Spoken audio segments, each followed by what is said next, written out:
evening, ladies and gentlemen, and welcome to the Mahoning Drive-In Theater, the largest single-screen drive-in in the United States. We're certainly glad you could be with us this evening, and don't forget the concession stand is open with all kinds of great things to eat and drink.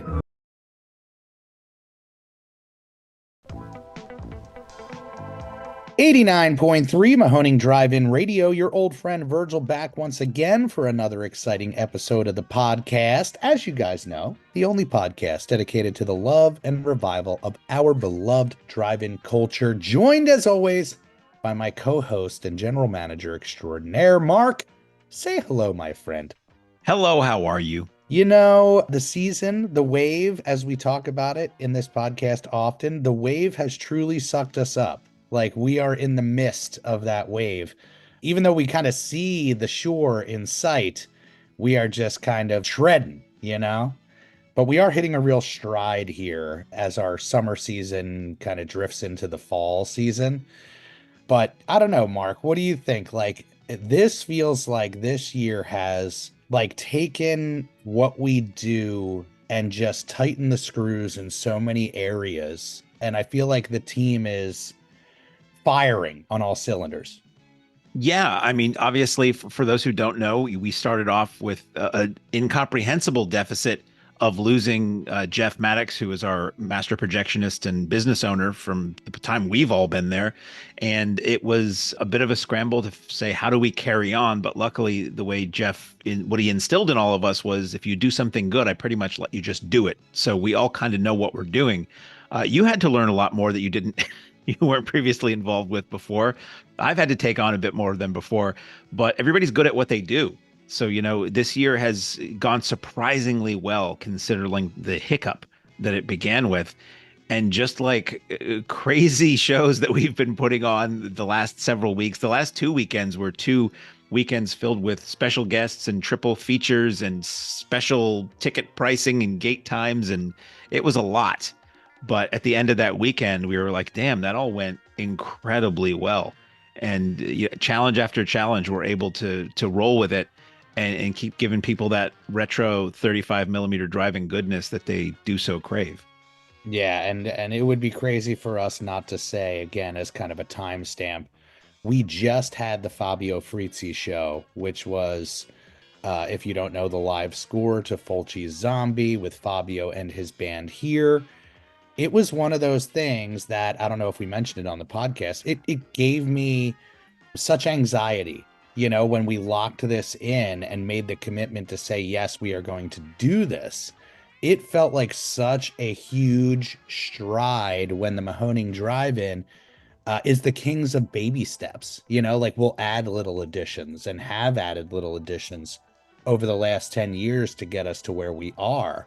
But putting on a concert with a 6-piece band is certainly the biggest undertaking that we have ever taken on. The Joe Bob production of shooting the television show here, that was a huge production, but we didn't have anything to do with it. It's not like we had to figure out how to make the cameras work and man those cameras and make it all. Here it was, okay, we have this goal in mind and this idea that we can put some of the things in place that we've done before and just take it up a notch. And again, going back to the teamwork, putting together the sound team with BJ and Jason was like a lifesaver. Knowing that we had professional audio there, everything covered on that front. And, you know, again, endless layers of icing added onto that event. Different tiers, posters, photo ops, sound checks, blah, blah, blah, blah, blah. It was just one of those events that after we did it, and even while it was happening, we kept just turning to each other and being like, we're doing it. We are doing it. We are raising that bar and watching it raise. My guts were in a knot from about 2 weeks before the show until about 10 minutes before it was over, because it's just like, I had to realize at one point, you know, the band's technical stuff is on the band and the sound guys are responsible for the sound. But still, if anything goes wrong, it reflects badly on us. We who have never really done something like this before. And in the end, it went so well, and the band was so happy, and Fritzy was so happy, and just super complimentary, and saying how much he loved it. And he was saying to me personally, we had a little moment after the show was over. It was just the two of us in the snack bar, and he was just saying what a beautiful setting it was with the stars above and the giant screen behind them. And he said, "You should do more of this. You should get Claudio out here," meaning Claudio Simonetti, who tours with Goblin, doing live scores to their Argento soundtracks. And it was just, so many people afterwards said it was a once in a lifetime experience and one of their favorite Mahoning memories. And it's nice to know that all the hard work and everybody pulling together in their departments pays off. With the crowd didn't know how nervous some of us were about all this. They just saw a show that went off really well, and and Harry and Dan from Exhumed were thrilled.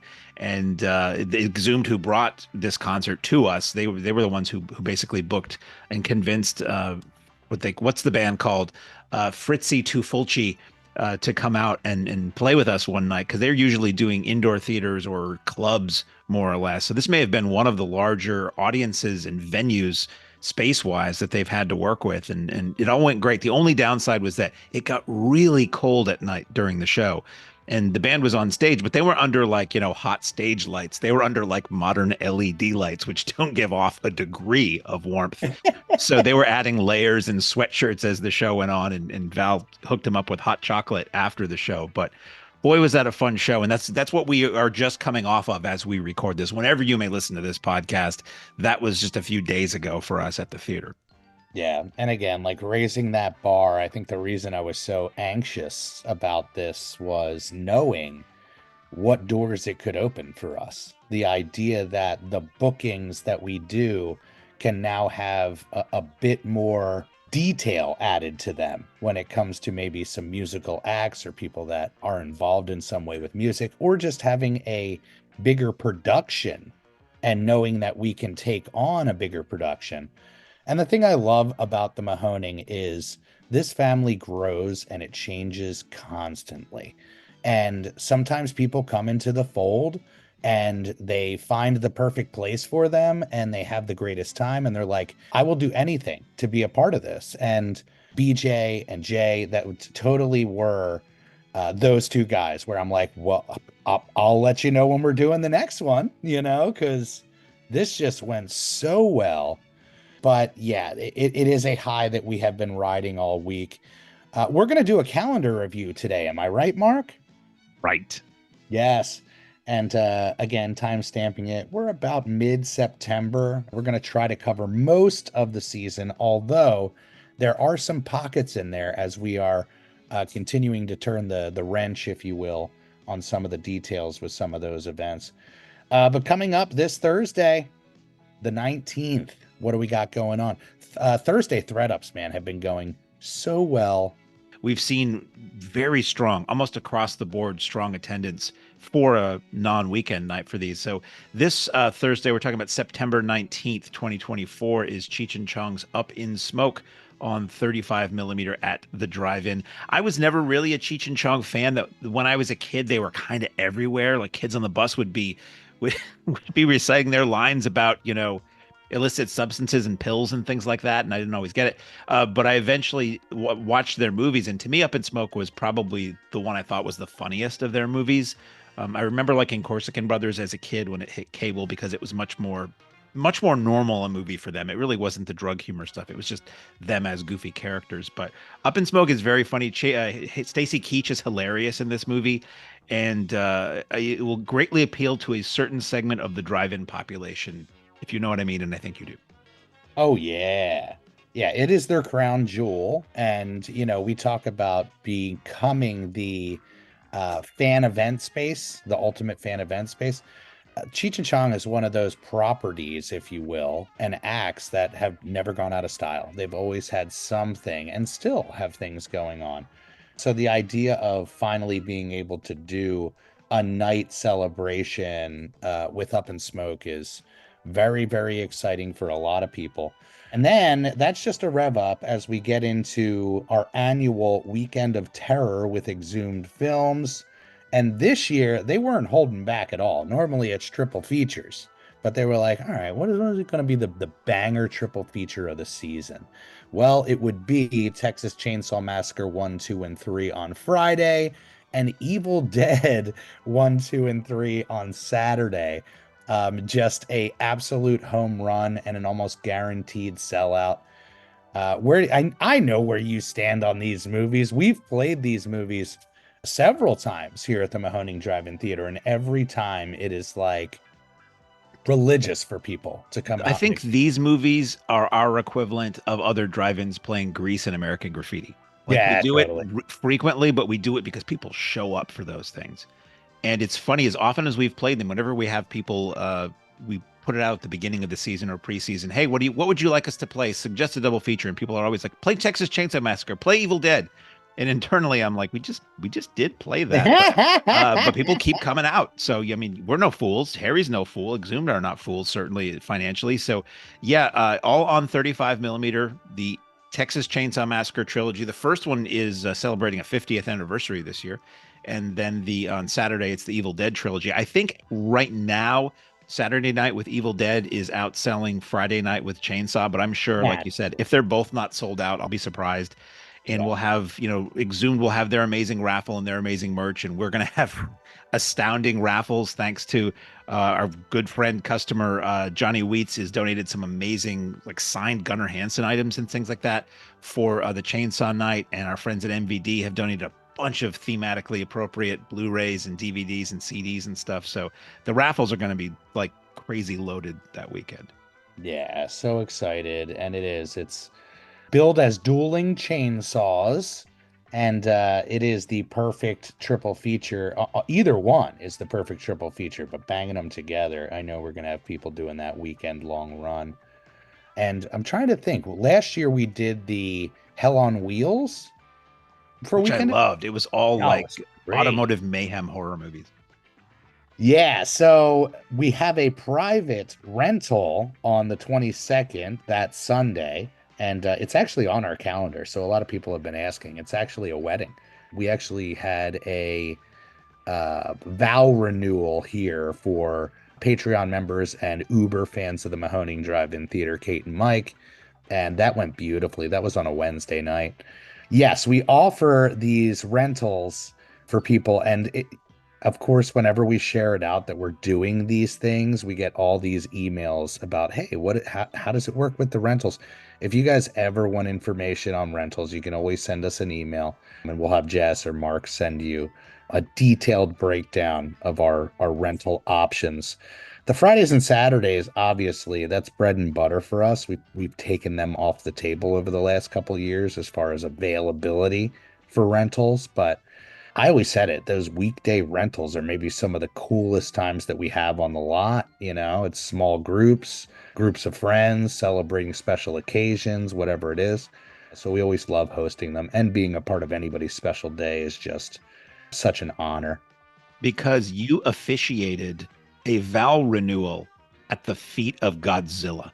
That is true. Godzilla was towering behind us. So Mike and Kate, to give you guys some background, they are folks that are here almost every single night, to the point where if they're not here, we're like, hey, where are they? Maybe we should send them a message and make sure that they're not broken down on the way or something. Their only request for this vow renewal was that A, we all be there, and B, that it be as Mahoning centric as possible, with 35 millimeter, with DJ sets. They had an event poster, which was really cool, merch. It was something really special. And yeah, the idea of saying those words in front of Big G, he was almost like officiating with me. Thank Godzilla for this couple.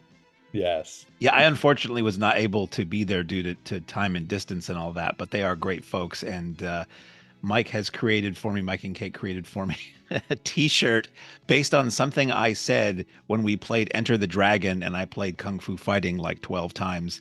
And Kate told me that I was represented there because they played more than one version of Kung Fu Fighting and they played their DJ They set. did. So I I was was honored. wondering why Kung Fu Fighting was on their playlist. That makes so much more sense now. It's my fault. Sorry. Yeah. Patreon only screening on the 26th of September. For those who don't know, we have a Patreon and it's amazing. But I'd say probably the biggest perk during the season, besides the discounts, are these on-site Patreon members only screenings. Simplex members, you'd have to be the highest tier. But it really is some deep cut gems that we've been screening over the last couple of years, and kind of digging through our own private vault.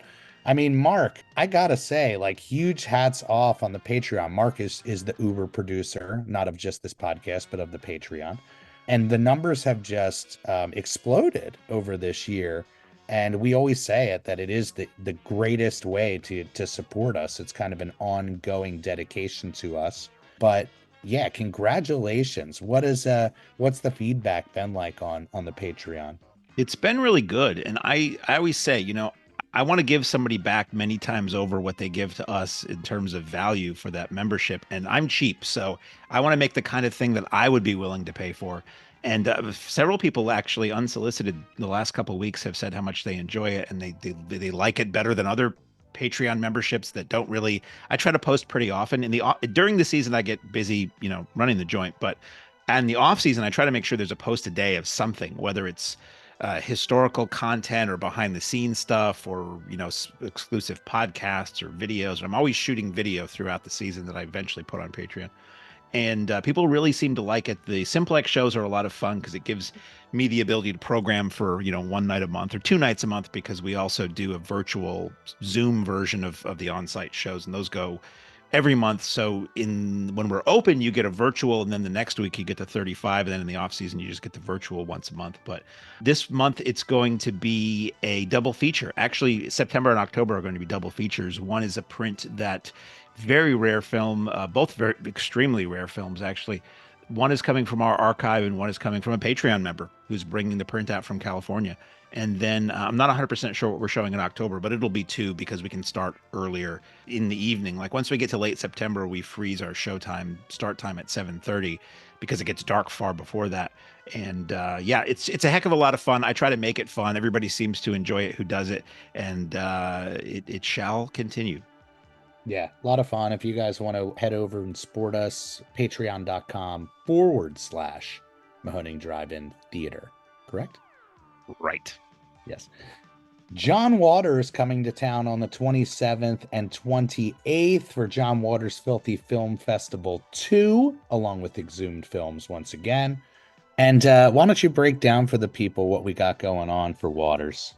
So night one on Friday, in addition to all the other stuff, just the movies we're talking about here, we have Multiple Maniacs, which is a movie I've still never seen, and Cecil B. Demented, which was a film that I loved when it came out in the theater because it's just about it's like a bunch of anarchist revolutionary film fans essentially who do anarchic things in the name of cult and underground cinema.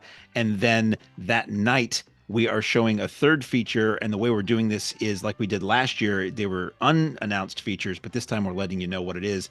And it is a movie that John Waters has selected himself, something weird and bizarre and campy, and it is a doozy. It is William Friedkin's Killer Joe. If you've never seen Killer Joe, oh boy, it fits in with the Waters milieu, as it were. I saw it in the theater and I wasn't quite believing what I was seeing in some of it. It's Matthew McConaughey in a role you will never forget him in. And on Saturday, we have on Saturday, we have Polyester from 1981 with a live commentary by John Waters. So Polyester is going to, as I said, it's going to unspool on 35 millimeter, and John Waters is going to talk over it. One of the rare occasions where it's okay for anybody to talk during a film at our theater. And then that's going to be followed by Serial Mom, which we ran a year or two ago as a Mother's Day feature. Super fun movie. And the third feature, curated by John Waters, is 2017's Mom and Dad, starring Selma Blair and Nicolas Cage. I had never heard of this until this was the selection for that night. And I had to look it up. And apparently something happens that makes parents kill their kids. Is that what this movie's about? It is. It is so amazing that these are the two titles that he chose. We literally have given him the keys to the castle and said, look, you can play whatever you want. The fact that he chose two modern films, uh, and these specifically, is such a stroke of genius. I was so surprised because I thought he'd pick like a Douglas Sirk movie or Faster Pussycat or something like that. And like last year he chose Butterfly, which is amazing if you've never seen it. And that he picked two relatively new movies. I was like, oh wow! So it shows you he's still watching movies and he still delights in the modern equivalent of the campy movies that inspired him way back when. Yeah. And I know people are going to have such a blast with this. Again, bar raising with the live commentary. That's one of those things that we've kicked around many times to be like, hey, is this an appeal that we could do? I know at one point we talked about running like different tracks. People always ask, are you going to play Dark Side of the Moon for opening weekend? It's just like, I think one year we actually did run it on a different FM. We like Did we run it on like the AIA? I don't know. I don't even know how we maybe would we do shipped. that. I think we did it on a different channel. So like if you wanted, you could tune into, you know, 93.8 or something to get that soundtrack. But really excited, guys. You know it. Like it's John Waters. We don't really have to say much. To have a legend in our presence and in the house and so loving what the Mahoning does is a dream come true. And we thank Exhumed once again for connecting those dots. What was your experience last year, Mark? It was like a weird, filthy dream. The idea that I mean, this is the case with us a lot at the theaters. The idea that these people whose work you've enjoyed since you were a kid, or films you've watched or read about or whatever, suddenly you're just relating to them and they're at your workplace. So John Waters comes out for a full weekend, both days. He judges a karaoke contest. It's all songs from his movies. There's a costume contest. He does a Q&A or a long intro to the films each night. And he's going to be doing a live commentary with us this year, which is crazy, over one of his films as it plays on 35. So last year, it was great. He was super great. He really had a good time and was excited to come back this year. So he's back this year. Yeah, John was just one of those giving guests. You could tell he just loved the drive-in environment. And before he actually left that last year, he locked in his date for this season. So we just knew that this was coming and wanted to add some extra layers of icing, as the Mahoning Drive-In is known to do. We've added the Dirt Mall appeal this year, so we'll have vendors there selling their weird and wacky wares. You mentioned the commentary. We also have a bake-off contest, which is actually going to be a visual bake-off contest. And our karaoke returns. Karaoke was such a hit last year, so folks will be able to sign up, sing their butts off. And John actually watched the karaoke last year from his trailer. So you guys are performing or have the chance to. And it will be about 90% different songs than last year. I went through the master list I made of all the songs from all of his films that I could find karaoke videos for. And I think there's only like 4 carryovers from last year. So it's 26 songs. People can sign up online, and it'll only be 1 song per person. So 5 people won't do How Much Is That Doggy in the Window?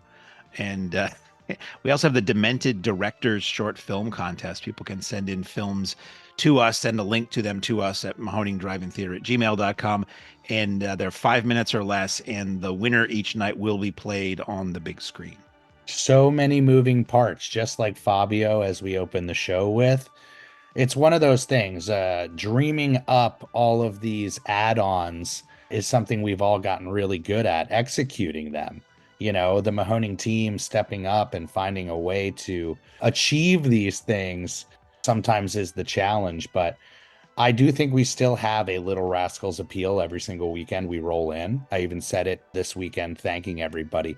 Even when things get thrown at us last minute, we still have a way to rally together, lift each other up, and always do so with a smile on the face. The amount of amazing feedback that has come through, not just with like the official avenues with your Google reviews and things like that, people coming up to us, the amount of hugs and congratulations we got on Sunday night when Fabio went off without a hitch was just ever inspiring. And one of those things I always remind myself, like, other theaters don't have this, you know, they don't have this we all did this together mentality. We involved everybody in raising that bar with us, and they really felt it that night. And I just know it. Like any show here at the Mahoning Drive-In Theater, we always try to add something fun or new or a new appeal. And it's just exciting to see what we'll be able to do now that another door has kind of opened. Christine Carr show on the 29th, the Sunday after the John Waters Filthy Film Festival. So we have some added fun for this one as well, not only showing the John Carpenter classic on 35 millimeter, we will be having a car show before sundown presented by Regular Car Reviews. They are huge on YouTube, and one of those connections that came to us just so naturally. We're doing a show this weekend, actually, with Retroware, Justin from Retroware Arcade and Games. And he was connected with these guys and works with them at the Too Many Games convention. And he reached out to me and said, "Hey, I got these guys. Like, they really would love to do a show with you. Is there anything you can make happen?" And I'm like, well, Christine is on the list for this year to try to make happen. If we could bring in, even if it wasn't Christine, even if we could bring in some cool cars and have a car show appeal to, the Killer Car movie, just total Mahoning touch. And then we got a message in the email. And as of like a couple of hours ago, we are getting a Christine, not screen used, but we are getting a Christine car on the lot that night. Yes. And one of those things that destiny always comes a knocking here. And when I announced this event and knew the reach of our community, I knew in the back of my head, somebody's going to see this. Somebody is going to see this. We actually looked into it. There is somebody with a Christine car in PA that we reached out to, and he just was not available. So, sometimes that happens. We had same thing happen with the Blues Brothers car. We'll reach out and see if, hey, maybe just somebody is really into the idea of coming and hanging out at the drive-in with their screen accurate car. There was a Philly Blues Brothers car. I believe he was based in the Philadelphia area, and we got all excited because we found an old news article about it, and then I looked into it, and he's apparently now in Detroit. Yeah, he went to where the fun was. So that show is going to be a co-presentation with those guys. From what I understand, they have the Crazy Taxi from the Crazy Taxi game, like a replica of it.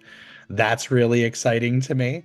They haven't really shared many of the cars that they're bringing, but I know it's going to be an eclectic mix. So come on out for that one. It's going to be a great time.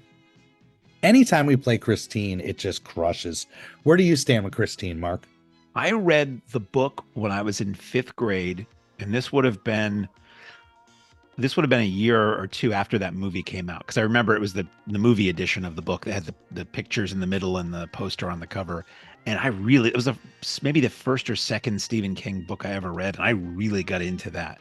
And I didn't see the movie until a bit later, and it was one of those things where it's like, well, the movie isn't as good as the book because it cannot be a 500-page accurate adaptation.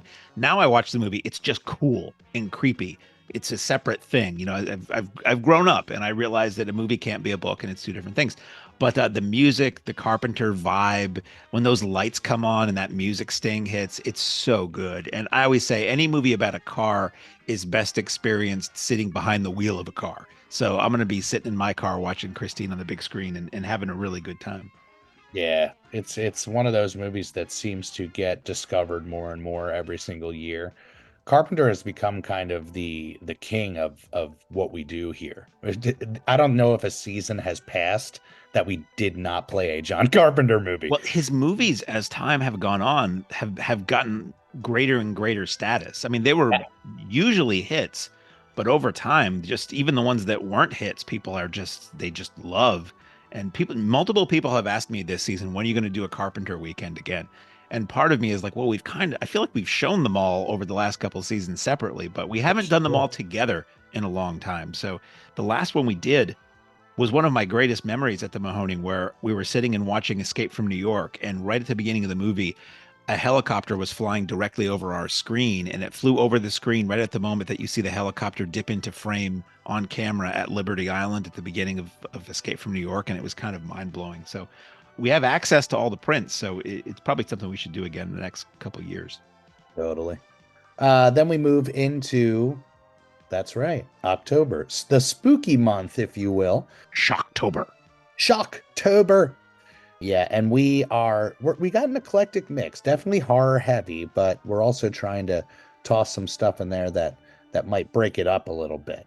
Hence some of the shows that have not been announced yet as of now. But we kick things off on Thursday the 3rd with Stanley Kubrick's classic A Clockwork Orange. This is a movie that works so well at the drive-in. We've played this maybe 2 or 3 times and always looks gorgeous. One of those movies I say it's like a twisted mantra, you know? But where do you fall with Clockwork Orange, Mark? I've always loved it. That was one of those movies I had always heard about, and as a kid, I was, movie hungry, obviously pre-streaming and a little bit pre-home video, where you would read about these movies and then you'd see them referenced in pop culture, and you'd see pictures of them in books, and you're like, I want to see this. So when I could finally rent it, I did, and it really kind of blew my mind. It's just this weird, dark, perverse, futuristic. It's not a horror movie, but boy, does it play like one at times, and it's great. And to be able to see it on the big screen is always a treat for me. Still haven't read the book yet, although I think we'll probably have a copy of that in the raffle that night. Yeah. So from my memory, about I guess it might have been 5 years ago, we started talking about the idea of trying to connect to the Mystery Science Theater 3000 fan base. I believe you were the one that brought up bringing out the ads. Yeah, Trace and Frank do this thing. It was Mystery Science Theater 3000, and it was this group of people. Then after that show, it broke off into various groups that did the movie riffing thing in various combinations over the years, and one of them was just the two guys who played the mad scientists on the show. And I had seen them at the Alamo Drafthouse Yonkers a couple of times, and they would play a movie. They talk a little bit beforehand, and then they would just play a movie with sitting in the audience with their mics, and they would just riff the movie live. And I had tried to make that connection a couple of times pre-pandemic, and apparently the person who handles them knew the area, like used to visit Jim Thorpe when they were young. And but since the pandemic, they tend to just do these online only. They don't really travel as much. So as of yet, that has not worked out. We did have some ins. I remember at one point JT had gone to see a live show and got backstage and met a couple people that knew of us, people who had been coming to the Mahoning Drive-In Theater. And I think that's when we first connected with Harold. I believe so. I think JT introduced me to Harold Buchholz at the drive-in, saying that he was involved with the more recent seasons of Mystery Science Theater, and that's just cool to me. And well, you take it from there. This is one of those events that we knew we didn't want to, for lack of a better term, half-ass. Could we do a Mystery Science Theater event proper without a guest? 100%. We've done events like that for fandoms in that wheelhouse. But we knew if we were going to do a Mystery Science Theater fan event and try to make it the ultimate Mystery Science fan event here at the Mahoning Drive-In Theater, one that's been built up over years and years, we have got to get the king of Mystery Science Theater, the creator, original host, Joel Hodgson. And the craziest connections and circumstances happened to connect us to have this meeting, conference call, if you will, with Harold, myself, and Joel. And I just started letting him know what we do, what we're about. And naturally, he fell in love with everything that we stand for, the preservation angle, the opportunity to not just shine a light on him, but shine a light on the show that has, given him his lifeblood for so many years and continues to. And in such a gracious way, we pitched like, hey, we could do photo ops, we can do Q&As, we can do, acts up on stage, we could have bands, we could have this, we could have that, vendors. He was so into the idea of doing the photo op, having that be special for people, and do it inside of the 35 millimeter booth once he heard how much of an appeal the 35 millimeter is to us. Again, being the gracious king that he is, he said, I don't just want this to be a Joel love fest. Let's represent all of our hosts over the weekend, over the 2 days, each with a different episode. And I believe, Mark, you might have been the one who threw out the idea of trying to have him curate something, like play a movie that either you loved, that you fell in love with at the drive-in, or always wanted to see at the drive-in, or always wanted to riff. And it could keep the 35 millimeter appeal of what we do. Naturally, the episodes of Mystery Science Theater are digital. And so game, so game. I'm going to let you break down the episodes for people and also reveal what his choices were for the 35 millimeter, which as crazy excited as I am to see some of my favorite episodes up on the big screen, the idea of seeing some of these pics on 35, like he's a maestro. See, I'm all about the excitement of seeing a movie I've never seen before on the big screen for the first time. Like either something I've never seen on the big screen, but moreover, just movies I flat out never seen. And most theaters are interested in staying in business, so they play things that everybody knows really, really well. So it's really exciting and harder to it's exciting when you find it and harder to find a theater that's going to play something really kind of obscure, like when we ran April Showers for our 75th show. So Joel picked, I'll tell you what we have each night. On Friday, we have a Joel episode, I Accuse My Parents, followed by a Mike episode, Mac and Me, followed by Joel's drive-in pick, which is The Big Circus, I which am is so hyped for this. it's like this crazy all-star cast from like the 50s. It's got Vincent Price in it, and it's about basically somebody is trying to sabotage a circus by starting like all kinds of like fires and accidents and stuff. And I think Irwin Allen may have written the movie. So it's total.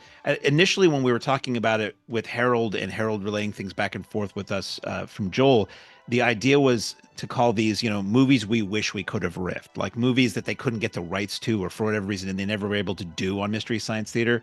But it's now called Joel's Drive-In Pick, and that's what it is. So he will be there to introduce that movie and say a few words before we all experience these really rare to screen movies on 35, and they're both on 35. And then on Saturday night, we have Space Mutiny, which is, I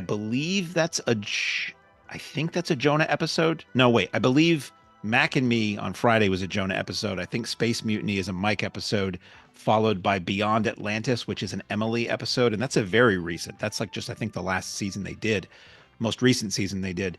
And that will be followed by a 35 millimeter presentation of Ray Harryhausen's The Seventh Voyage of Sinbad. I have been hungry for us to do anything Harryhausen on the big screen, and to have that part of the Mystery Science Theater weekend with Joel there is going to be pretty wild and wacky. But if you've never seen any of the Ray Harryhausen movies, he was the king of stop motion animation. He's who popularized it in the 60s and 70s. And he did this series of Sinbad movies, always with a different actor playing Sinbad. But with, like, if you think the guys fighting the skeletons, sword fighting, or various creatures, it's a really cool, fun movie. And it's going to be a fun one for, a third feature on a Saturday night. Yeah, there are so many layers of icing, some that actually haven't even been fully revealed yet, but really one of those events that we just know is going to pull people from all over the country, a once in a lifetime for so many fans, not just to experience these movies at the drive-in with Joel, but to get together with all the fans. And really, really excited because this could be the makings of a really, really perfect and endless well of an annual. So they've done so many episodes over so many seasons. I mean, if you're just doing it for a weekend, this could last for a decade at least. Yeah, so we're hoping that Joel has the greatest time with us, taking over literally the drive-in, and making it his for a weekend. And having him back every single year, that would just be a dream come true on top of an already dream come true. Let's give Harold some love. What's Harold's involvement? I'll let you break that down for folks. Harold was a writer on the more recent seasons of Mystery Science Theater, an executive producer on the more recent series of Mystery Science Theater. He wrote the Mystery Science Theater comic book. He has a book of Mystery Science Theater scripts. He writes his own series of children's books and humorous books that are illustrated. He's just a really, really nice guy and very involved in that whole world. And I'm glad he decided to come to a couple of our shows in the past because it's one thing leads to another, you know? And as you said, we call a lot of these things fan events. And the idea is, you know, usually, especially if it's in the summertime, you've got several hours before the showtime. And we're like one of the most social places I've ever been to, where it's like the easiest place in the world to like strike up conversations with strangers and stuff. And when we do, I mean, just about any show we do is kind of a mini fan event because everybody there likes this thing. So the idea of turning this event or the Monkees event or the Beatles event or whatever into essentially a convention that in the evening you have movies is a really fun idea because we're kind of almost that anyway. So yeah, it's you can be there as much to meet fellow Mystery Science Theater fans as you are to meet the guy who came up with the whole thing. Yeah, and I gotta say, helping us along the way is Uber fan and Patreon member Zachariah Smith, who is probably the biggest Mystery Science fan I've ever met. He actually is bringing a humongous, like mural-sized backdrop that we're going to put at our photo op, and it actually represents almost every episode that they've done throughout the entire series, like one of those quilt blankets, you know, where each square has a different scene. This thing's going to have layer upon layer up until the gate. So do not miss, as again we raise the bar with Joel Hodgson, a legend in attendance. Speaking of a legend, on Sunday, the 6th of October, spooky season, Vincent Price Twice, Volume 3, or for the third time that we've done Vincent Price Thrice. I was saying that we should call it Vincent Price Twice Thrice, but that would probably confuse people. We have been doing this now for 3 years, every single year. It's absolutely amazing. The love for Vincent Price is really endless. And again, one of those guys who kind of rules what we do, you know? Give him a breakdown of what we're doing this year because I'm so excited. The doctor's in the house. It did not occur to me until today that it's also like a Doctor double feature. I'm a gigantic Vincent Price fan, as is Beth, our concession stand manager. So I'm thrilled whenever we can run a Vincent Price movie, and he did so much good stuff that we really can do these for quite a while. Kudos to you for going a slightly deeper cut with some of his wonderfulness. We have Dr. Phibes Rises Again, the sequel to The Abominable Dr. Phibes, which is just another great Vincent Price returning from the grave to just kill people in interesting ways movie.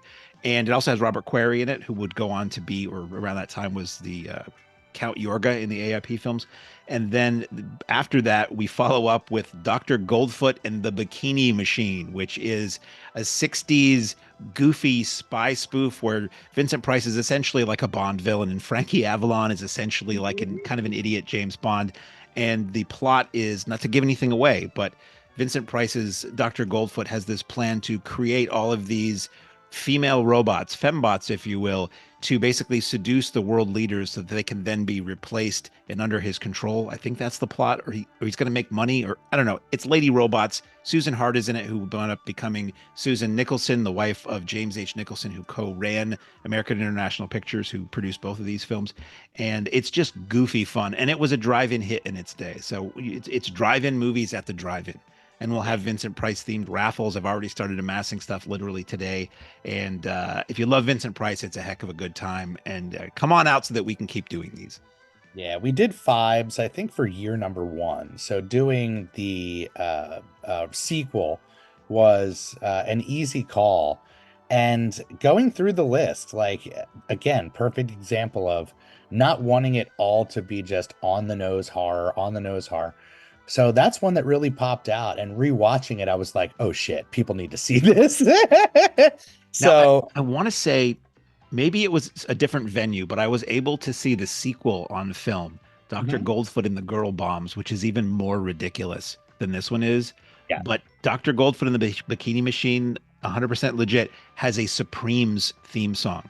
Diana Ross and the Supremes sing a song about Dr. Goldfoot, and it's great. Normally it's single features on Sunday nights. So the idea of doing a weird kind of curveball as movie number 2 just makes so much sense for what we do. And they're both short. These are 60s drive-in movies, so they're both like an hour and a half. So starting at 7:30, it's really not that late at night for our kind of people. Yeah. And as you know, it's always a mix of some classics, some modern, some blockbusters, some deep cuts. And that's certainly the case as we jump into the 10th for the Thursday thread up.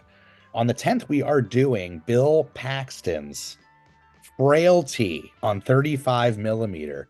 This is a movie that I saw in the theater at the perfect time. One of those movies that didn't really get all the hype in the world. I was such a fan of Bill Paxton. And at that time, I was so immersed in video store culture and doing the deep dive into people's filmographies. So the idea that he was directing, of all things, a horror movie, like really got me excited. And I'll be honest, one of the greatest cinematic experiences of that era, as far as just being totally blown away by a movie and surprised by a movie.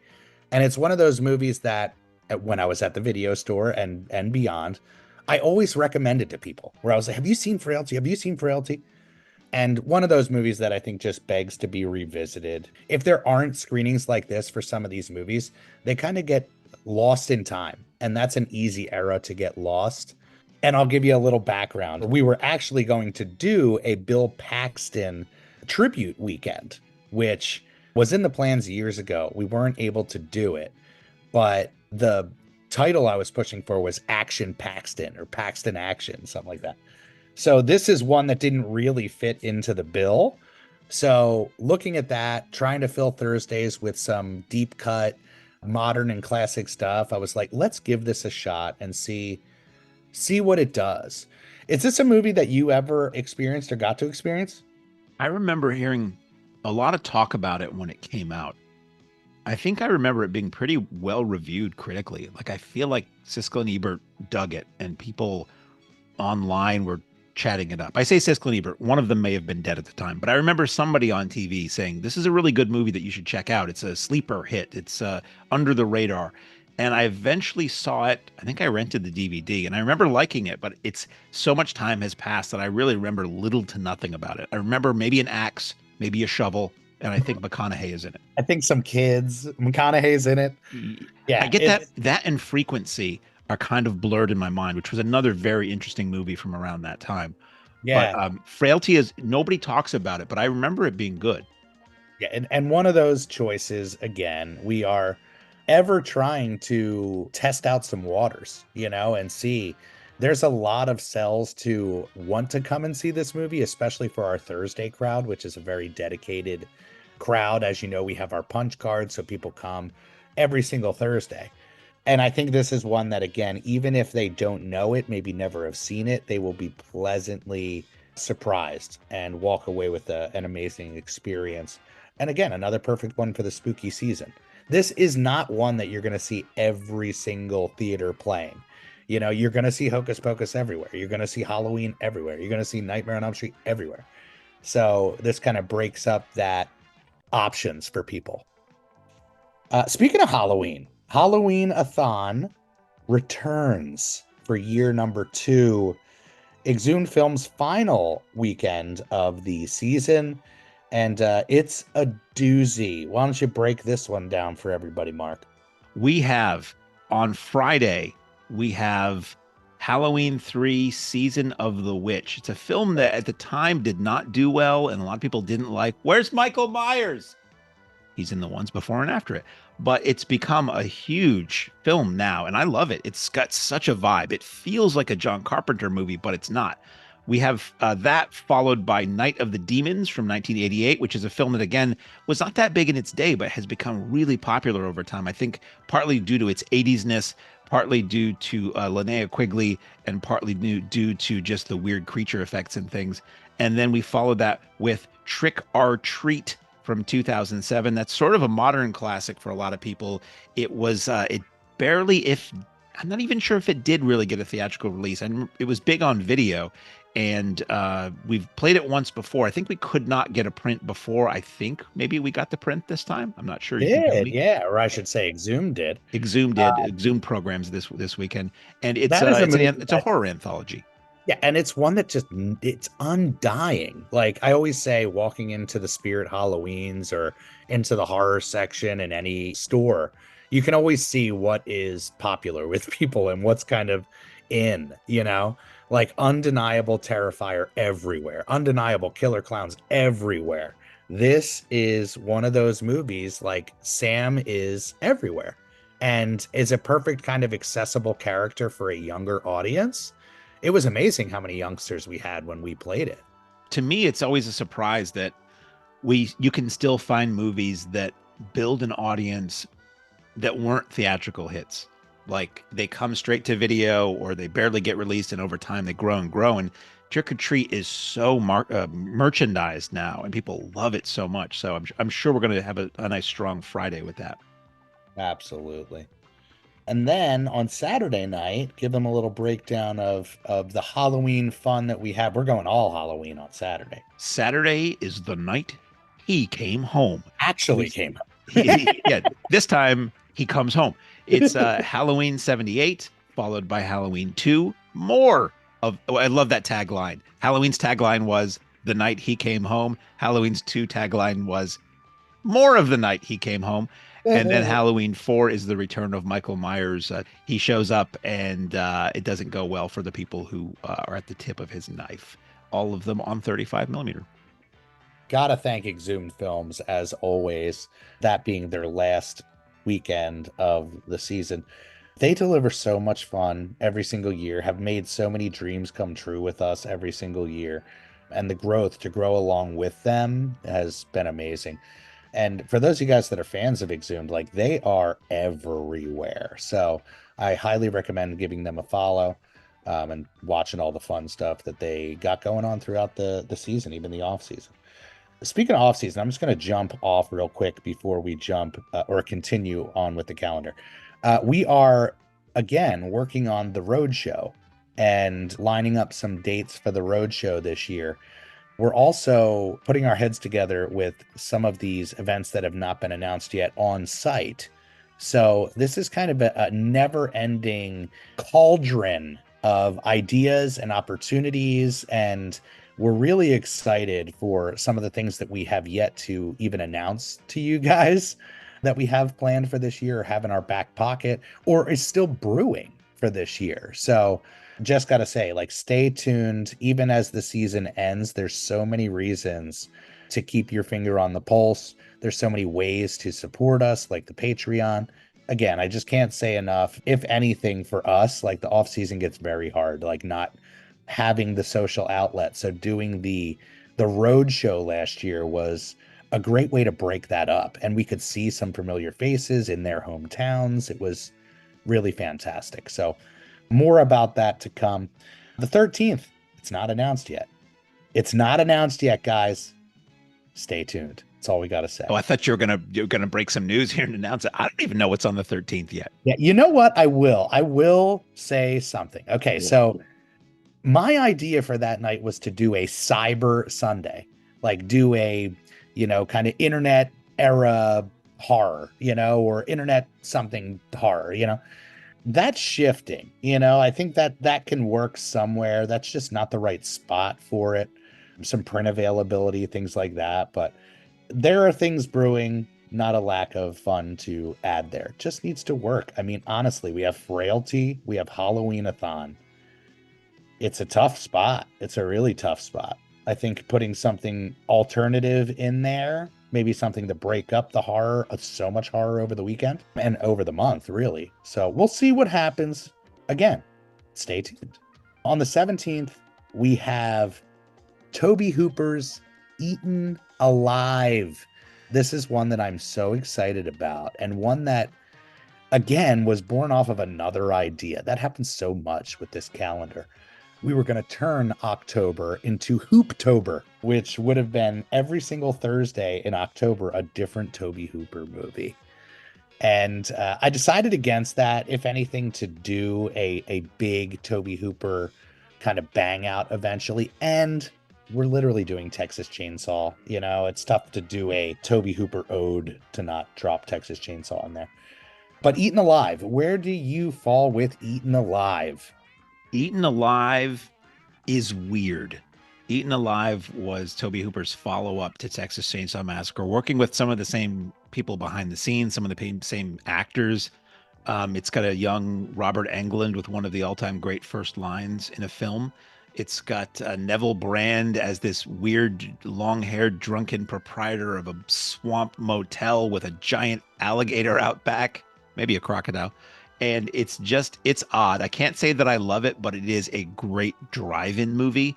It's the kind of movie I say there's no better way to experience this than through a windshield with a cheeseburger in your hand. I mean, it is a Absolutely weird drive-in movie, rated R, sleazy, sweaty. It's got William Finley being twitchy and sweaty as he often does. It's definitely worth checking out on the big screen. Yeah, I really cannot wait for you guys to experience that one. Again, Thursdays is kind of the deep dish this year. We're trying to mix it up a little bit. And you get two deep dish ones right there with Frailty and Eaten Alive at the beginning of October. Rolling into our family-friendly annual celebration right around spooky season, we kick things off on the 18th of October with our Johnny Depp ode, Depp Dive. And we chose to shine a light on Edward Scissorhands and Ed Wood. I don't know if you guys know, but this director, Tim Burton, he's kind of hot. You get two Johnnies, you get two Eds, and you get two Burtons. That's right. That is right. Really, really excited to finally bring Ed Wood to the big screen. Being the guy who digs through all the suggestions, the amount of times Ed Wood gets suggested, it is crazy. One of those movies that I think is so loved. It's again kind of a lifestyle movie, you know, and in a weird way, like an excuse for us to dip our toes into the Ed Wood weirdness. I mean, it's a movie that really speaks to all of us who are creatives in any way, you know, trying to push that boulder up a hill. Ragtag band of misfits, that greatly speaks to the Mahoning experience, and just lover of old trashy movies. And I mean, Ed Wood is this movie about a filmmaker who arguably made the worst movie of all time. And Plan 9 is so far from the worst movie of all time. It's fun to watch. That's not the worst movie of all time. But it was a guy who loved movies and loved classic movies and befriended Bela Lugosi in his waning years. It's a beautiful tribute in the form of how Martin Landau portrays Lugosi in the film. And that is really quite a get for us to be able to to be able to play it at all, because it's a Disney-owned film and most theaters can't. But to be able to play it on film is pretty special.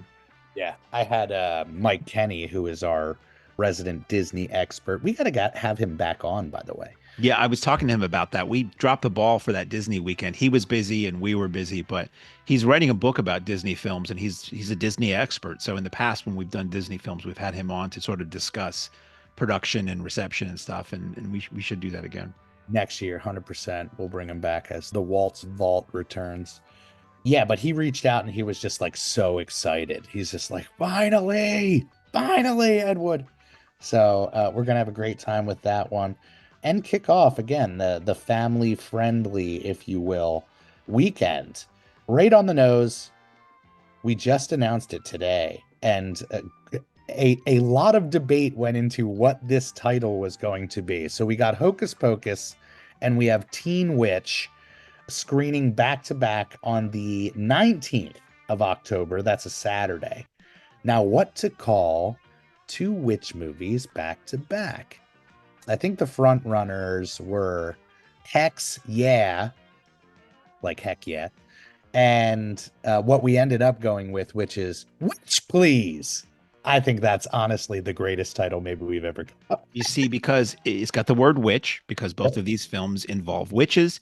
And it's got the word please, which is politeness and good manners. Yes. And if this is a family film screening for kids and families, we wanted to promote, good manners. Yeah, sometimes we come up with a title for an event and like the t-shirt image just pops to your brain. And when we came up with Witch Please, like who is not wearing that shirt? So excited to rock one myself. So come on out. I gotta say, the layers of icing on this one are endless. So let's kick it off. Big Kid Toy Store, Bree and Mike, who have really taken our family events to a whole other stratosphere this season with their beloved scavenger hunts. They will be returning, doing a scavenger hunt, vending. So whenever they're here on the lot, there's always going to be a lot of nostalgic cool going on. But this was our opportunity to make sure that we got Creature Feature Weekend back in here before the season ended. Those of you guys know, we've done several events with them over the years, including our regular Kyoto Con. And Craig is maybe one of the sweetest guys on the planet and one of those guys that the whole team loves working with. He will literally pick up the lot the next day. Like he'll come back with his lady, they'll pick up the lot. His the whole thing is, I always want to leave it better than I found it, you know? And he is going to be hosting a Halloween pumpkin egg hunt for the kids. He is going to be doing a jack-o'-lantern carving contest and then displaying them underneath of the screen as we watch the movies together. And he is also going to be hosting the Spooktacular Vendor Market, which might be our final vendor market of the year. So really, really excited to have Craig and the team come back, even if it is just for the extra added fun in the vendor market. I think it's going to be a memorable one for a lot of families. Where do you fall with, well, let me say, where do you fall with Teen Witch? I'd only ever heard of it for the first time a couple of years ago when it started getting Wow. played at like Alamo Drafthouse and Very stuff. surprising. I'm the video cover is vaguely familiar. It's just nothing I would have been into at the age I was when it came out. Right. And I think really the first I've seen of it was when I was writing the event description. I went to the IMDb to find out about it, and they have the trailer there, and I watched it, and I was like, "Oh my God!" It looks pretty unintentionally hilarious. And it's got a heck of a cast. It's got like the subcast is like Zelda Rubinstein, who is the psychic woman in the Poltergeist film, and it's got like Shelley Berman and Dick Sargent from Bewitched and all kinds of like sitcom people in it stuff. So it looks amusing. It is one of those movies that, again, just like a lot of the titles that we play here at the Mahoning Drive-In Theater, it is everything to you if you are of a certain age. And I dropped this title on a lot of people and this event on a lot of people. If anything, just trying to figure out what we were going to call it. But I gauge those reactions all the time. Like when people freak out when I say something, there's something there and they're not alone in that. So really excited to be able to bring Teen Witch. Hocus Pocus is one that we'll bring back pretty regularly. I think it's, again, working with the Disney vaults. It's one that if we have the access to it, which we do, it's always going to be a home run. It's like Goonies. It'll come back every other year. And that's one that surprisingly, for people who don't know, Disney has always had these very strict rules about you. If you play new films, you can't play any older Disney titles, and access to their animated catalog is very limited. But there are some movies that they do let just anybody play. And I think they see which side of their bread is buttered, because Hocus Pocus does actually play here and there. And there's like one or two others. Nightmare Before Christmas is another that they'll allow played here and there at like normal theaters.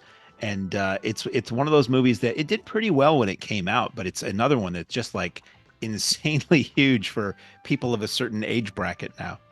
Juggernaut, absolute juggernaut.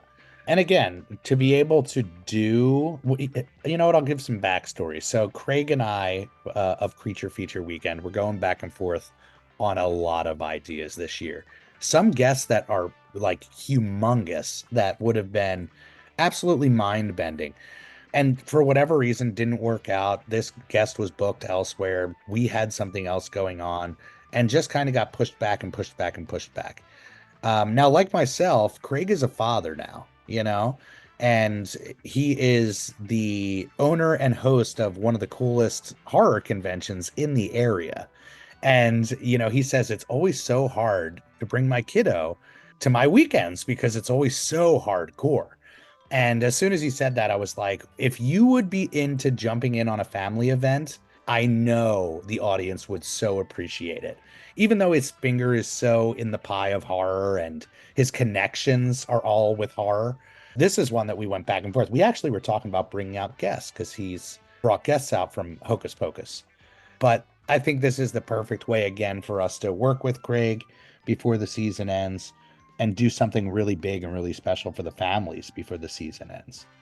That being said, our Universal Monster Mash every year is probably one of the biggest family draws that we have. But before that, on the 20th, Sunday the 20th, we are doing an anniversary screening of Shaun of the Dead. This is one, again, I will never forget seeing in the theater. I went back and saw it over and over again. I went down the well and fell in love with Edgar Wright and Simon Pegg and Nick Frost and the whole crew. I'll tell you what, I mean, I know you're probably in the same boat, Mark, but I think I love Shaun of the Dead so much because it introduced me and got me into Spaced. And I was Spaced has going to become, say, like, one of my like comfort foods for my adulthood. if you're a fan of what we do at this theater and you're in the 20s to 40s, 50s age group, and you've never seen Spaced, go find it. It's not about interstellar activity. It's about a bunch of friends who are obsessed with pop culture and reference it all the time. And it is so who we all are. And this movie, Shaun of the Dead, was, I think, the first thing that that group had done after that series. And it really feels like the Spaced gang, you know, makes a horror movie. Yeah. And Edgar has such a voice, you know, and it was so clear in Shaun of the Dead, like the pop culture references, the deep cut stuff, the type of comedy that he was doing was just one of those things that I was rabid for more of.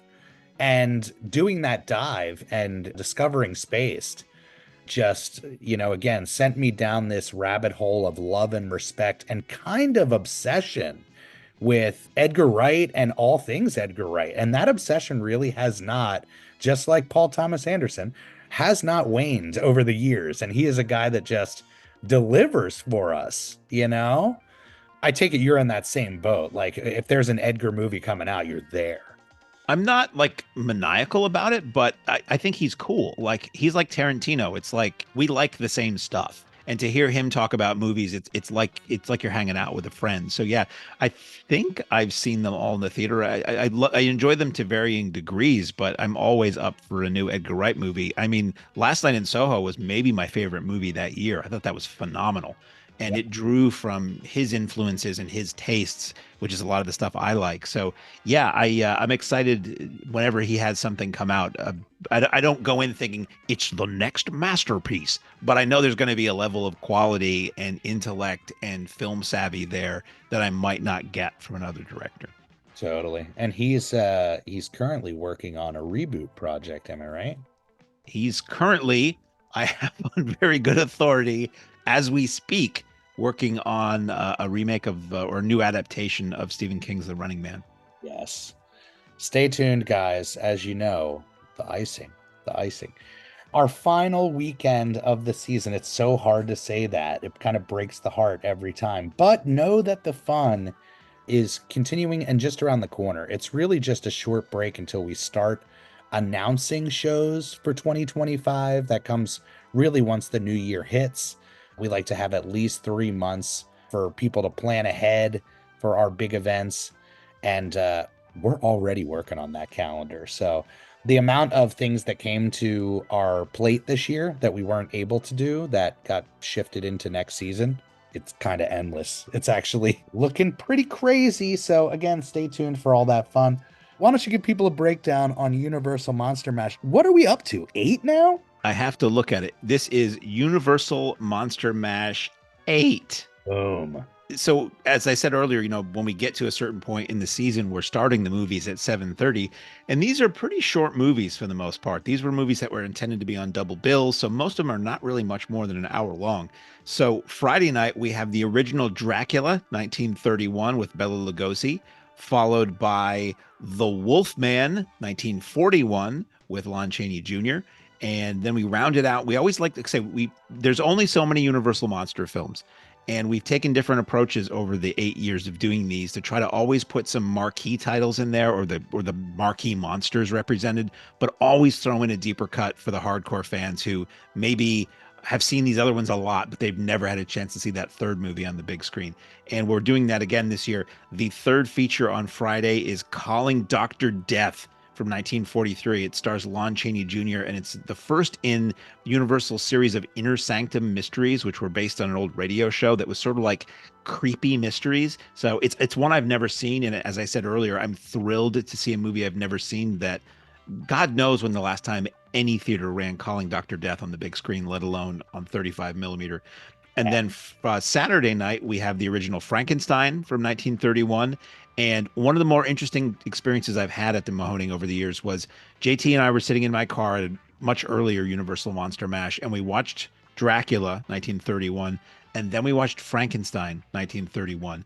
And they're both wonderful, artistically made films, but Frankenstein, James Whale's Frankenstein, feels like a decade or two newer than Todd Browning's Dracula. Dracula clearly feels like we haven't been out of the silent era for very long. It feels very stage bound because it was based on a play. And Frankenstein has so much more modern film techniques and camera techniques. It's an interesting contrast between the two. We follow Frankenstein with the sequel Bride of Frankenstein, which many people feel is maybe the best Universal monster movie. And then the third movie that night, super deep cut, Night Monster, with Bela Lugosi from 1942. It's a tale of revenge in a swamp. I've never heard of it, and I'm thrilled that we're playing it. The third feature has become a coveted spot for Universal Monsters. I'm trying to remember what year we did Black Cat. The year we ran that, I don't remember which year, but people were saying that was the one they were most excited to see because it was such a cool, dark movie and nobody ever plays it. Yeah, they went nuts. And we totally took note of that. And the idea, I think, with Universal Monsters, now that we've gotten through pretty much the entire catalog over the last 8 years, is to try to dig in some of these deep dishes while also making sure we're paying ode to the kings of the franchise, if you will. So really excited for those third features both nights. And I know how much people appreciate it because we've been getting nothing but that love. So much fun happening before we get out of here for the year. And I should mention on the 27th, we always, on the last Sunday of the year, do a big show with Exhumed Films, usually a guest show. We have the bonfire. That has not been announced yet, so stay tuned for that as well. And other things that are potentially brewing. That's all I'm going to say. Mark, do you have anything else for the people? Anything else that we missed? I don't think we've missed anything in terms of what's coming up other than what we haven't announced yet. As I said, there's the Patreon show. So if you're a Patreon member or you join, there's a show in September and one in October, and then one that's every month online, which is a lot of fun. And even though we may be away after October ends, we're going to be really active. Like the workflow doesn't really slow down for Virgil and I that much in the off season because it's planning new shows, as he said, and it's the road shows. We're going to try to do many more of these than we did last year on the East Coast, going to 35 millimeter houses and playing drive-in style single and double features with drive-in intermission ads and old retro trailers. So trying to do what we do at the Mahoning, but at indoor theaters at a time of year where you can't get to a drive-in in areas that may not have a drive-in. For people who usually travel to see us, they'll be able to see us closer to their hometown. And for people who've never come out, they can get a taste of what we do. Actively working on building that schedule. And there's going to be a lot to see and do, and more podcasts. The podcast doesn't stop. We've done fewer podcast episodes, new episodes this season than in the past because we've both had so much more to do in getting this season going, but we've got guests lined up. We'll continue the series. We still have a couple more to release from the preseason that we recorded of interviews with fellow drive-in owners and operators, and that will never stop. So there's going to be a ton of things to keep you the Mahoning in your eyes, ears, and brain in that 6 months that we're not physically open. You guys know it. It's a lifestyle. It's a mantra, and we're here for you. We're going to stay in your ears to feed your fire just as much as you guys continue to feed our fire. We thank you so much for supporting the Mahoning Drive-In Theater endlessly, especially this year, as we really try to establish for the next 75 years. As you leave the theater, folks, please be careful. Don't let this happen to your car. Be sure to remove the speaker before you leave. If you should accidentally pull a speaker loose, please turn it in at our snack bar or box office. Thank you. And I think that does it for us here today. Mark, thank you so much, as always, for all that you do. And on that note, Jeff, take it away, my friend. Ladies and gentlemen, thanks again for coming out tonight to the Mahoning Drive-In Theater. We hope you'll come back and see us again real soon. The exit is on the right-hand side of the screen at the front of the field. And most importantly, have a very safe trip home. Good night and God bless you.